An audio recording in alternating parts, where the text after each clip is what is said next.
নমস্কার, শান্তনু হাজরা বলছি। আজকে ২রা আগস্ট, আজকে বিশ্ব লিঙ্গ দিবস।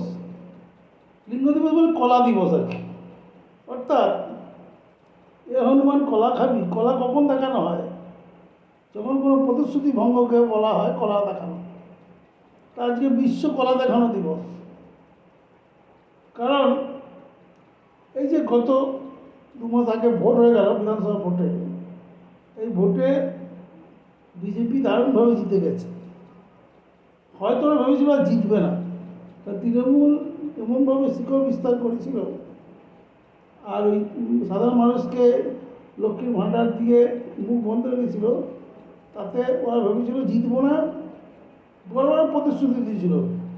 সবচেয়ে বড় প্রতিশ্রুতি, সবচেয়ে বড় কলা দেখানো হয়েছে অন্নপূর্ণা ভাণ্ডার। বলেছিল যারা লক্ষ্মী ভাণ্ডার পায় ১,৫০০ টাকা করে, তারা প্রত্যেকেই ৩,০০০ টাকা করে অন্নপূর্ণা ভাণ্ডার পাবেন। তারপর জিতে গেছে। এইবার তো মানুষ ছাড়ছে না, জিতে যখন গিয়েছেন তখন ১,৫০০ টাকা ৩,০০০ করে দিন। এবার কত রকম গাওনা গাইছে, বলছে পুরুষ ঢুকে আছে, দাঁড়ান সেগুলোকে পয়সা করে। আরে পুরুষ ঢুকে আছে কি সাত করে ঢুকেছে? যাতে মহিলাদের নামে অ্যাকাউন্ট ছিল না যে সমস্ত গ্রামগুলোতে, সেখানে ভিডিওকে বলে তার স্বামীর অ্যাকাউন্টে টাকাটা ঢোকানো হয়েছে, তাই পুরুষ ঢুকে গেল। আর এই বর্ধমান জেলা, বাঁকুড়া জেলা, পুরো এখানে কোথায় বাংলাদেশি ঢুকে রয়েছে? তারপর আমরা সবাই বাংলাদেশি, আমরা পাইনি মানে আমরা বাংলাদেশি। আমাদের মেয়েরা বউরা পায়নি, তাহলে আমরা বাংলাদেশি হয়ে থাকি। আর আপনারা রাজত্ব করুন এদেশীয় হয়ে।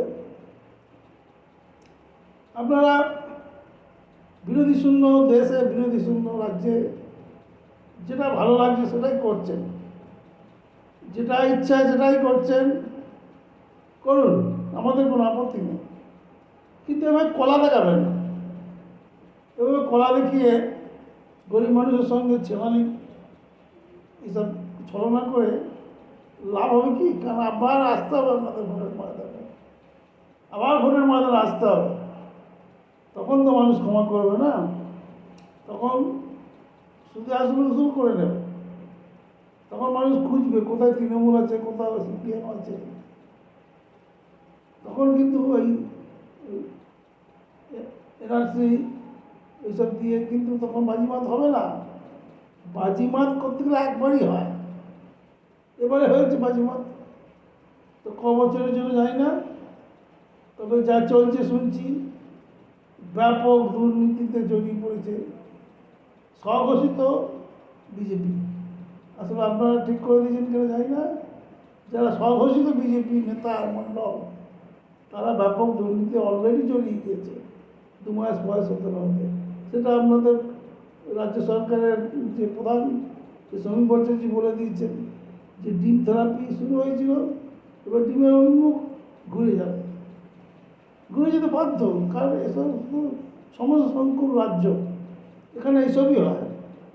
এখানে মানুষ একবার পরীক্ষা করে, ব্যাস, তারপরেই ধৈর্যের মান ভেঙে যায়, তারপর তার নিজের মতো করে চলতে লাগে। তাই এইটা আজকে দিনটা বড় সার্থক। আজকে বিশ্ব কলা দিবস। আজকে আমাদের রাজ্য সরকার কলা দেখিয়ে দিয়েছে যে সবাইকে প্রতিশ্রুতি দিয়েছিল ৩,০০০ টাকা করে অন্নপূর্ণা যোজনার টাকা দেবেন, সেগুলো বালি, সে বোল্ডার করেছে বালির জায়গায়। এখন বলছে আমরা বাংলাদেশি, কেউ বলছে পুরুষ ঢুকে আছে।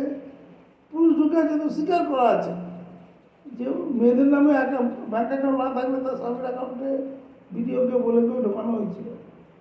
ব্যাস, সে আপনারা সে চ্যাটার্জিকে চট্টোপাধ্যায় নিয়ে এনআরসিতে অশান্তিগুলো করছেন। এই একইভাবে লজিক্যাল ডিসক্রিপেন্সি সাহায্য নিচ্ছেন সাধারণ গরিব মানুষকে ঠকানোর জন্যে। লজিক্যাল ডিসক্রিপেন্সি যেটা ছিল ভোটারের সময়, ভোটের আগে ভোটার লিস্টের নাম তোলার সময়, সেইটাই আবার চালু করলেন। ধন্যবাদ, ধন্যবাদ বলি তো।